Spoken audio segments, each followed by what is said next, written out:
Монгол Улсын ерөнхийлөгчийн 2003 оны 105 дугаар зарилгаар жил бүрийн 5 дугаар сарын эхний нэм гарагт үндэсний бичиг үсгийн баярыг тэмдэглэн өнгөрүүлдэг. Улсын хэмжээнд үндэсний бичиг соёлын өдрийг тэмдэглэн өнгөрүүлэхтэй холбогдуулан Дорнод аймгийн болон Дорнод их сургуулийн нийт багш ажилтан, ажилчид, оюутан залууст үндэсний өв соёл бичиг үсгээ хүндэтгэх, танин мэдэх, хэрэглэх, сурталчлан түгээхэд биечлэн оролцох боломжийг нээж тэдний мэдлэг ур чадварыг хөгжүүлэн дэмжих зорилго бүхий үйл ажиллагааг амжилттай зохион байгууллаа. Их сургууль жил болгон уламжлал болгон зохион байгуулдаг. Яруу найргийн даах уралдаан маань өнөөдөр орох гэж байна. Яруу үтс энэ үтс бид эндээ урлаг танхимдаа хуран суулжуулж байна.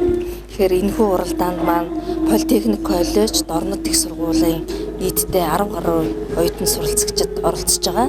За эдгээрт маань өвөрөн Монгол оюутнууд байна. Монгол оюутнууд маань байгаа. За энэхүү уралдаан маань 3 үе шатаар болно. За 2 үе шаттай бол өөрсдөө өмнө нь зохиосон бэлдсэн байсан шүлгүүдээ оролцогчд маань уншина. За 3 дугаар үе шат бол сэдв өгөөд 5 минутын шүлэг бичих даалгавар оногдно. За энэ зурт мөн энэ яруу үдшид оролцож байгаа үзэгчдийнхээ дунд бас уралдаан бий. Энэ удаагаас бид энэ зохион байгуулалтын хэлбэрээ өөрчилж байна. Яагаад гэвэл ер нь монгол хүмүүс өөрсдөө үр хөвгтөө сургамжлах, найр наадамд үг хэлэхээс эхлээд л яруу сайхан мэрэгэн цэцэн үгээрээ хэлцдэг ард түмэн. Тийм учраас мөн яруу найраг үг зохиолоо сонсох дуртай. Тэгээд энэ дуртай хүмүүсээ тайван амгалан бас нэг цаадах утга агуулгыг нь баяжуулж тэднийгээ тав тухтай үзэг сонсогч байх боломжийг нь хангах үүднээс бид яруу үдшин орчин бүрдүүлж энэ үйл ажиллагааг зохион байгуулж байна. Хүмүүст таатай л байх юм шиг байна. Найргийн дааг яруу найргийн уралдаанд би 2 бүтээлтэй ирсэн. Хандаа тэгээд нэг нь хаяхан миний бодол гэдэг юм 2 бүтээлтэй ирсэн байгаа. Анх удаа оролцож чинь айгүй гоё байна. Халуун дулаан урамсгалтай бас их сайхан тансаг орчин мөрцсөн байна.